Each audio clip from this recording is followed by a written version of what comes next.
por ejemplo, prácticamente no es nada. Una promesa es una promesa.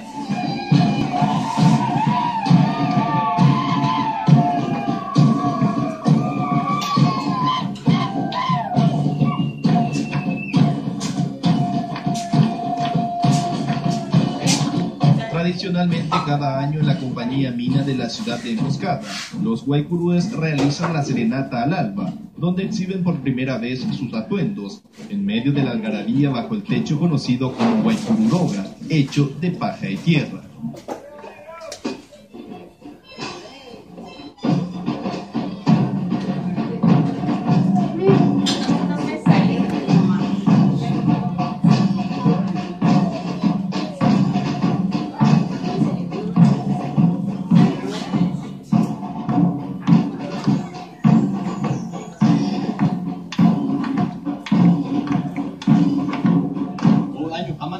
Participado eventos.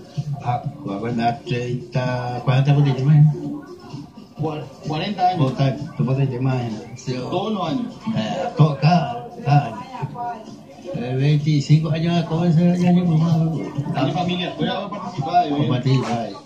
El festejo principal se realizará en la mañana del 24 con la celebración eucarística y procesión del Santo Patrono.